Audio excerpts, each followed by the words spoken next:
Udah lupa loh aja.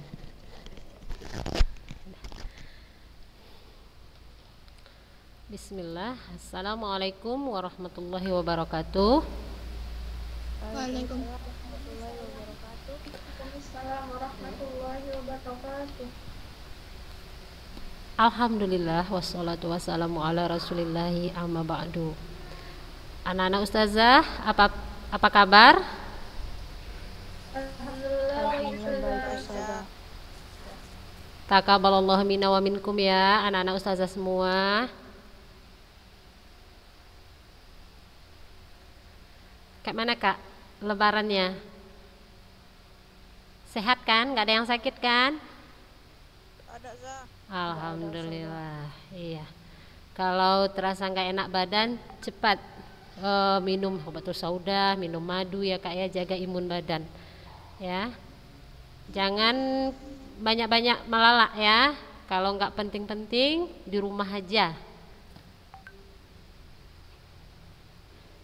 Gimana? Siap memulai pelajaran hari ini? Iya. Iya. Ini hari terakhir kita belajar teori ya kak. Insya Allah minggu depan kita sudah ujian praktek. Nah, untuk ujian prakteknya Ustazah sampaikan minggu depan. Sekalian untuk kisi-kisi soal juga insya Allah minggu depan Ustazah sampaikan. Nah kita di pertemuan sebelum lebaran kita sudah sampai. Waalaikumsalam. Kita sudah sampai ke olahan pangan setengah jadi dengan bentuk butiran halus ya kak ya. Nah yang sebelumnya silahkan lihat catatannya anak-anak ustazah. Ada makanan olahan pangan setengah jadi bentuk pipih tebal ya kan. Apa contohnya ada di catatan. Bagi yang mencatat, kalian tidak mencatat merugilah dia ya.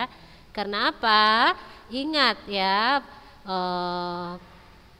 ilmu itu diikat dengan cara dicatat ya. Para ulama kita mengatakan seperti itu ya. Jadi kita harus tahu bahwa kita tidak mungkin ya otak kita menyimpan semua. Jadi caranya disimpanlah di catatan biar sewaktu-waktu bisa kita murojaah lagi pelajaran tadi ya. Nah bagi yang tidak mencatat maka Ustazah bilang maka merugilah dia.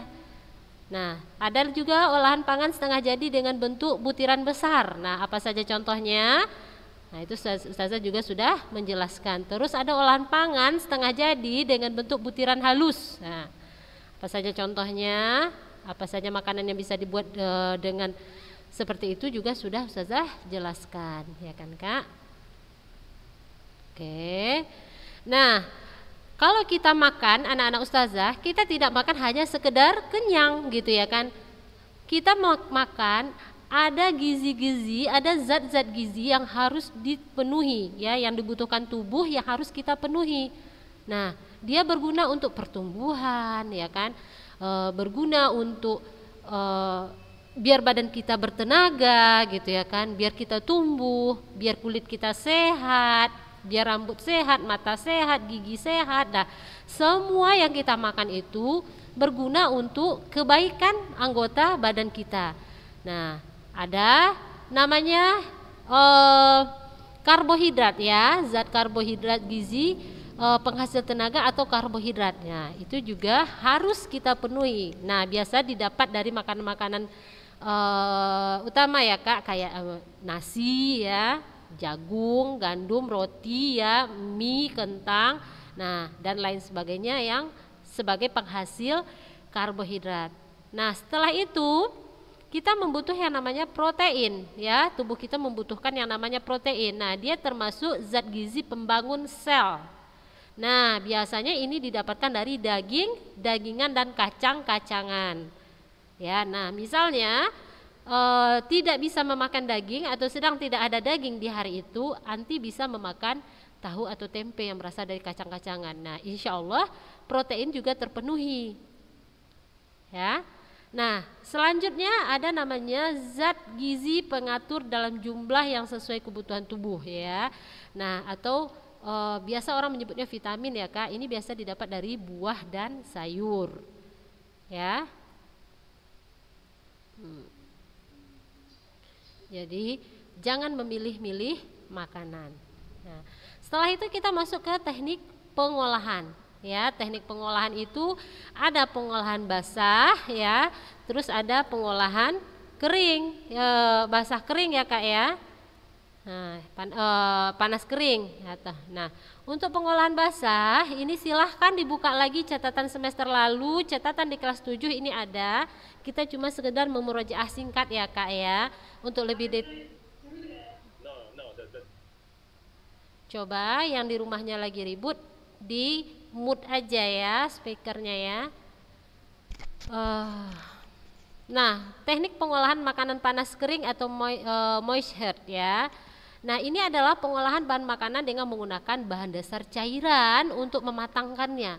Nah, cairannya itu bervariasi. Anak-anak ustazah, kita bisa memakai air ya, kita bisa memakai kaldu, kita bisa memakai santan, kita memakai susu atau bahan lainnya yang berbentuk cairan. Nah, itu namanya panas basah ya. Pengolahan makanan panas basah. Nah, itu ada nanti pembagiannya, ada yang namanya boiling ya, ada namanya puching, braising, stewing, simmering ya. Nah, ini silahkan dibuka di catatan semester lalu atau catatan kelas 7. Jadi kan ustazah selalu bilang untuk catatan prakarya itu kalau belum habis bukunya nggak usah diganti yang baru, lanjut aja nggak apa-apa. Kenapa? Pelajarannya akan saling terkait nantinya. Ya, jadi kalaupun ini nanti tinggal mencatat garis besarnya, untuk detailnya lihat catatan yang baru ya. Garis besarnya sekedar pengingat. Nah, kalau misal lupa, buka catatan yang sebelum-sebelumnya, di situ ada kejelasannya. Balik lagi bagi yang mencatat. Ya kak ya. Nah, apa itu merebus atau boiling? Nah, ini anak-anak ustazah paham ya. Coba ustazah tanya dulu. Teknik merebus atau boiling, Lutfiah Akilah.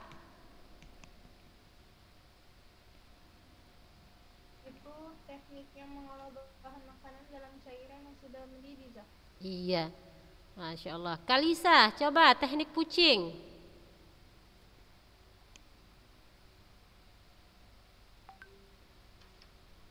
Teknik apa sih, Zah? Puching. Puching ya.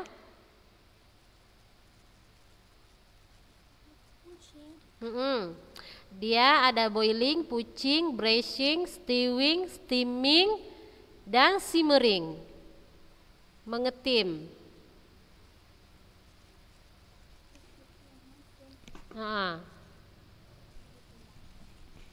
Coba dibuka catatannya.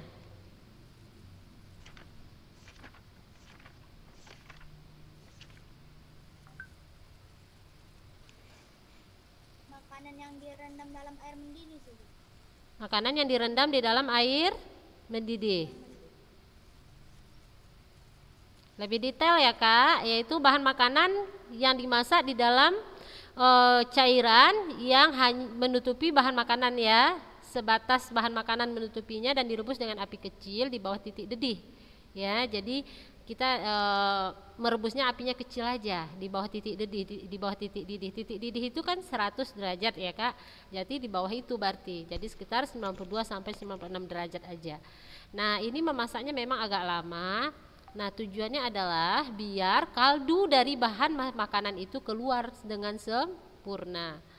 Nah, braising. Coba Lutfiah Rahma. Apa itu braising? Braising teknik merebus bahan makanan dengan sedikit cairan kira-kira setengah dari bahan yang akan direbus dalam panci tertutup dengan api dikecilkan secara perlahan-lahan. Masya Allah, betul. Semoga habis ini tidak hanya ini ya kak ya, textbook ya, jadi bisa dipraktekkan juga. Jadi kalau Lutfiah Rahmah memasak, oh ini namanya tekniknya braising ya. Terus stewing. Coba siapa lagi nih? Ustazah tengok dulu. Sabrina Nurul. Ya, Ustazah. Coba apa itu stewing? Mengolah bahan makanan yang terlebih dahulu ditumis bumbunya. Ya, terus kelanjutannya? Dan direbus dengan cairan yang berbumbu dan cairan yang tidak terlalu banyak dengan api sedang. Masya Allah, iya, pinter ya. Terus Rizka. Ada Rizka? Coba Rizka. Ada Rizka Aulia ada? Oke, nggak ada Rizka ya, Rizky. Rizky Adelia, ayo. Setelah steaming apa tadi? Setelah steaming, mengukus. Ayo Rizky. Mengukus atau steaming? Coba jelaskan sama Ustazah apa itu?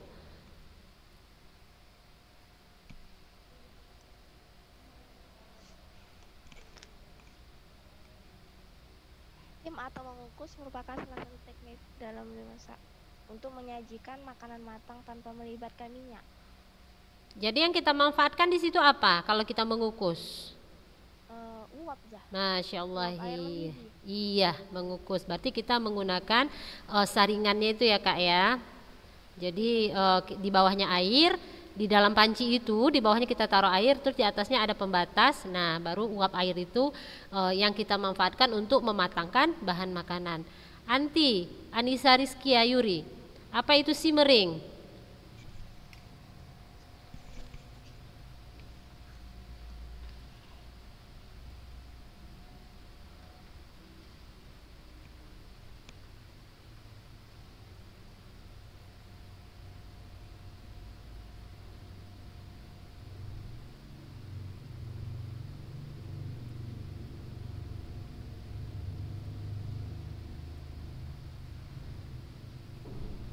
Ada Kak? Nggak ada? Yo, berarti dia tidak mencatat, ketahuan. Oke, Anissa Rizky Aduri tidak bisa. Siapa yang bisa mengajukan diri? Apa itu simmering? Sarah, Ustazah. Ya, coba Lutfiah Rahma.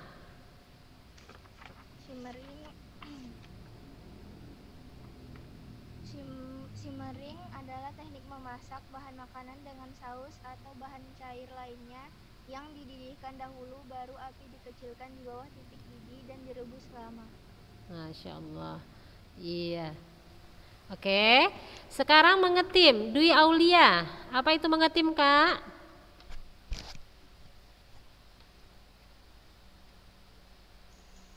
Sama. Ayo, Dwi Aulia, mengetim itu apa?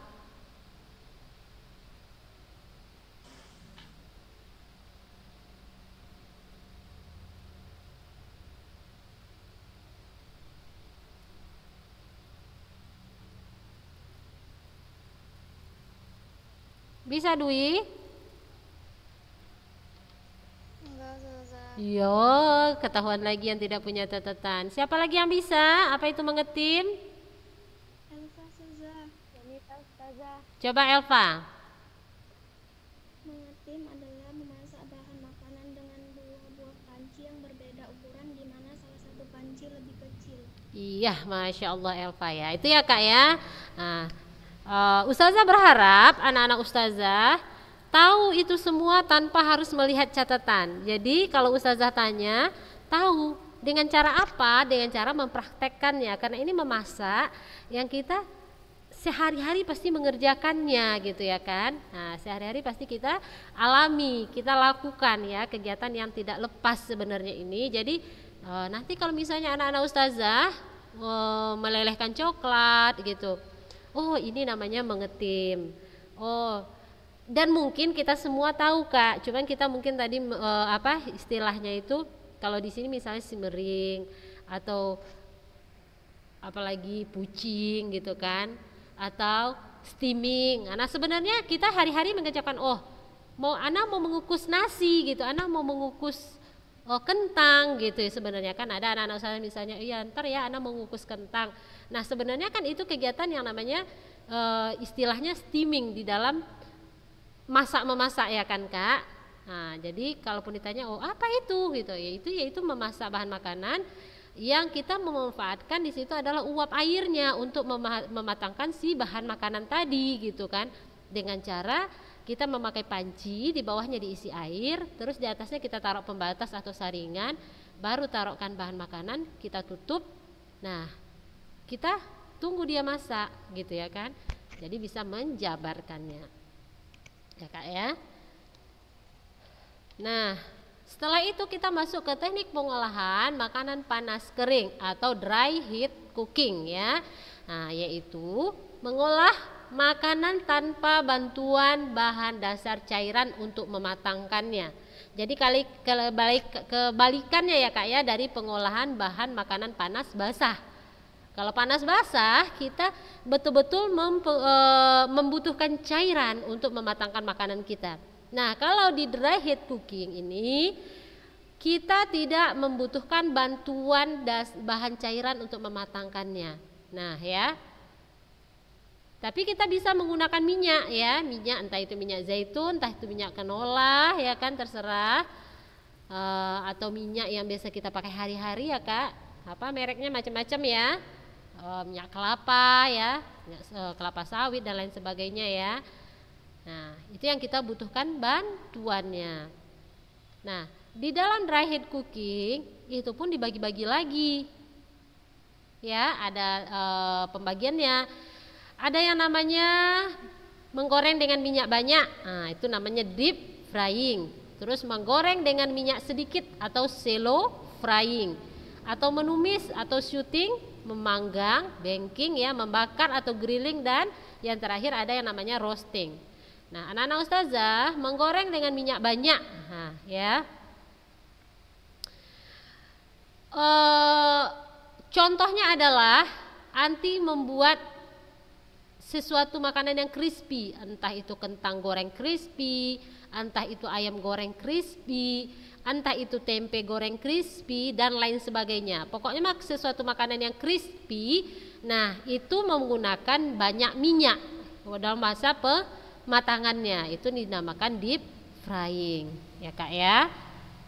Nah setelah itu ada yang menggoreng dengan minyak sedikit atau shallow frying. Nah jadi kita cuman minyak itu sedikit aja di wajan, jadi bahan makanan tadi tidak sampai terendam gitu kan. Nah jadi sedikit aja. Contohnya anti memasak telur dadar ini ya. Nah kalau memasak telur dadar sebiji, anak-anak ustazah memakai minyak 1 liter atau beberapa tetes. Coba Elva. Beberapa tetes ya kan Kak. Nah terus juga makanannya enggak bolak-balik gitu. Jadi sekali aja ditaruhkan, kira-kira sudah matang baru kita balik ya, ya kan? Nah, ya kan? Contohnya membuat telur dadar ya kan? Membuat filet ikan gitu ya kan? Atau telur mata sapi gitu. Nah, itu memakai namanya shallow frying atau menggoreng dengan minyak sedikit. Nah setelah itu ada yang namanya menumis ya, menumis atau shooting ya. Nah ini biasanya juga menggunakan sedikit minyak. Nah kita baru menumis bumbu gitu ya kan, atau bawang yang dipotong kecil-kecil atau apalah ya kan. Nah baru, atau bahan makanannya baru kita masukkan dengan minyak sedikit tadi ya.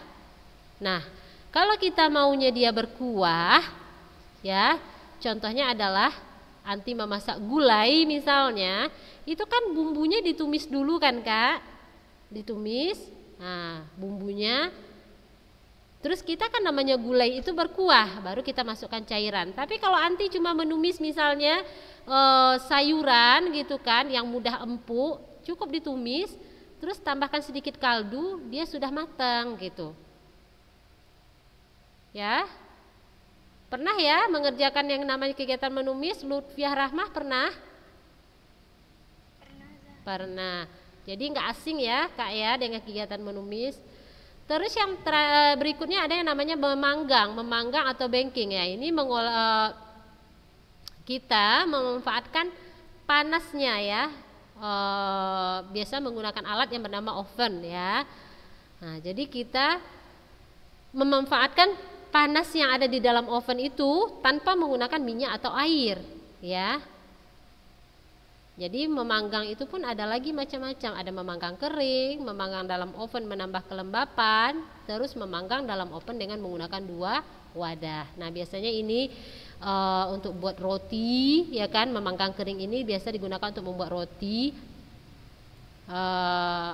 atau memanggang daging atau ikan. Nah kita kan tidak menggunakan minyak atau air. Nah, terus ada memanggang dalam oven menambah kelembapan. Nah ini di sini kita menaruhkan air di dalam oven itu, tapi bukan makanannya ya, cuman ada wadah berisi air di situ. Nah ada makanan-makanan tertentu yang memakai teknik ini. Terus ada memanggang di dalam oven dengan menggunakan 2 wadah, ya. Ya, terus ada yang namanya membakar atau grilling. Ingat ya, memanggang dengan membakar berbeda ya Kak. Kalau kita memanggang, kita menggunakan bantuan alat yang bernama oven. Nah, kalau membakar atau grilling ya, kita membutuhkan lempengan besi panas ya, atau di atas boleh juga menggunakan wajan datar atau teflon itu ya. Nah, itu kita letakkan di atas perapian langsung. Nah, jadi yang kita manfaatkan di sini adalah panasnya api ya.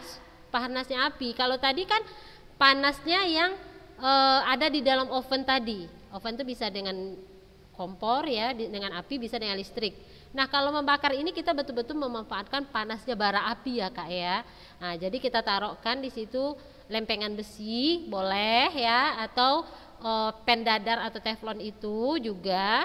Nah, baru kita taruhkan bahan makanan di atasnya. Jadi kita langsung di atas panasnya api kalau membakar. Nah itu dia tadi mengolah bahan pangan panas kering atau dry heat cooking. Nah sampai di sini anak-anak ustazah ada yang mau ditanyakan?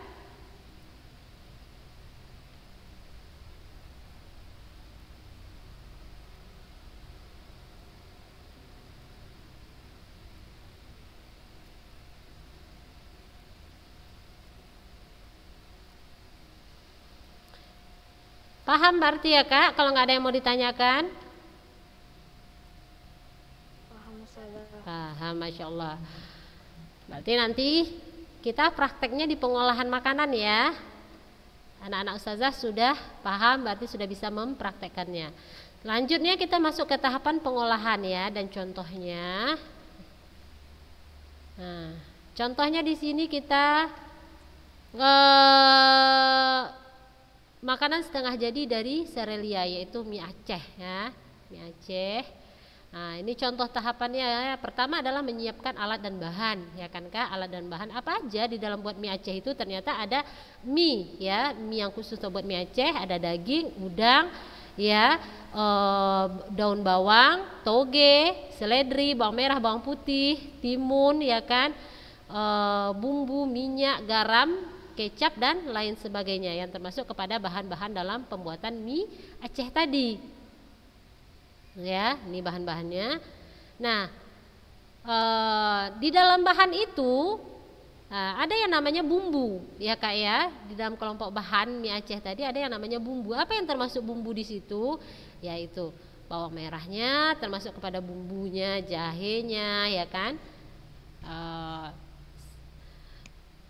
Kapulaga, banyak ini macamnya ya Kak ya. Ada kemiri, ketumbar, bubuk kunyit, merica ya, kayu manis, cabai, garam. Nah ini apa, ikan teri ya sepertinya. Nah itu termasuk ke dalam kelompok bumbunya ya Kak ya. Ini dia. Nah setelah itu ada yang namanya bahan pelengkap. Nah di dalam kita memakan mie Aceh biasanya kan ada acar ya Kak ya. Nah itu termasuk ke dalam bahan kelompok bahan pelengkap. Itu ada acar dan kerupuk ya. Nah itu termasuk ke dalam bahan pelengkap. Nah baru alat. Nah alat apa yang kita butuhkan di dalam membuat mie Aceh? Ada wajan, ada panci, ya, telenan, kompor. Kalau enggak ini, kalau di sini dia memakai anglo ya Kak. terus ada sutil, gilingan, baskom, piring, sendok ya Kak, ini termasuk kepada alat. Nah, baru kita masuk ke pengolahan ya, proses pembuatan ya. Bumbu tadi digiling anak-anak ustazah,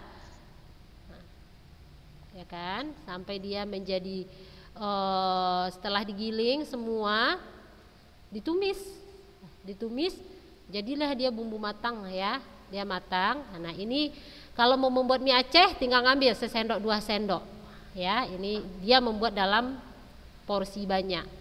Nah baru mulai pengolahannya.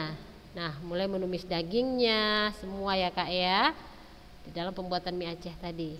Nah terakhir hasil jadinya. Nah termasuk ke penyajian dan pengemasan ya. Ini hasil jadinya mie Aceh tadi, ditaruh di wadah piring, dikasih kerupuk ya sebagai tambahannya ada kerupuk, ada acar bawang ya kan. Nah perhatikan ya Kak. Nah itu di dalam pembuatan mie Aceh ya. Nah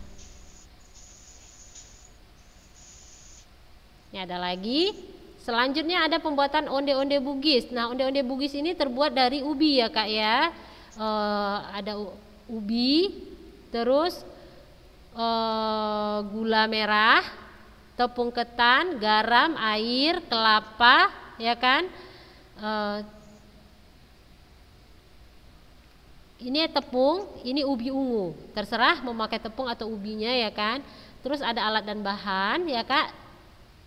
Bahannya kan ada jelas. Terus ada alatnya apa yang dibutuhkan, panci, baskom, pisau ya kan, parutan. Nah terus proses pembuatannya yang pertama gula merahnya dipotong, kelapanya diparut, airnya direbus, ubinya dikukus, kemudian dihaluskan ya kan. Nah, kemudian dicampur dengan tepung ketan. Nah, jadilah dia adonan, kemudian dibulat-bulatkan, di tengahnya diisi gula merah ya kan. Setelah itu direbus lagi. Nah jadilah dia onde-onde yang dibaluri dengan kelapa. Nah kelapanya tadi dikukus dulu, kelapa parut ya kan. Nah ini cara penyajiannya. Nah dalam onde-onde ubi ini berarti pelengkapnya adalah kelapa parut. Kalau tadi di mie Aceh pelengkapnya adalah bawang, acar bawang dan kerupuk. Nah ini ya Kak ya, perhatikan. Oke, itu sampai onde-onde ubi. Nah insya Allah nanti kalau ustazah suruh buat ujian praktek tahapnya seperti itu ya Kak ya. Ada alat dan bahannya. Kalau dia butuh bumbu tadi kayak mie Aceh, dia ada bumbunya. Nah, ada bahan pelengkap, baru masuk ke alat. Jadi semuanya harus dijabarkan ya. Jadi silahkan dilihat-lihat lagi materi hari ini, itu untuk patokan ujian minggu depan ya. Nah, berarti waktu kita sudah habis. Kita cukupkan hari ini sampai di sini ya Kak ya. Insyaallah minggu depan kita ujian praktek, persiapkan. Kita masuk ke pengolahan makanan ya Kak ya. Untuk ujian prakteknya kita membuat makanan. Ada yang mau ditanyakan? Nanti minggu depan ustazah jelaskan makanannya apa. Insyaallah minggu depan, nggak rumit-rumit Kak, bebas, tergantung ke kemampuan masing-masing anak ya. Kalau anak ustazah memang bisanya membuatnya yang kayak mie Aceh tadi, silahkan gitu ya kan. Atau bisanya membuat telur dadar juga silahkan gitu. Nah yang penting tahap-tahapnya seperti yang tadi itu, alat penyediaan bahan, bumbu, alat, semuanya jelas penjabarannya ya Kak ya. Ada yang mau ditanyakan lagi? Kalau acar bisa pakai cuka? Acar pakai cuka, pakai jeruk nipis. Oke, Ustazah anggap tidak ada yang mau ditanyakan ya Kak. Waktu kita udah lewat dari berapa menit. Kita cukupkan hari ini sampai di sini. Silahkan lihat materi hari ini ya, insya Allah untuk minggu depan sebagai patokannya. Baik anak-anak ustazah, mari kita baca doa kafaratul majlis. Subhanakallahumma wa bihamdika asyhadu an la ilaha illa anta astaghfiruka wa atubu ilaih. Barakallahu fikum. Assalamualaikum warahmatullahi wabarakatuh. Waalaikumsalam warahmatullahi wabarakatuh.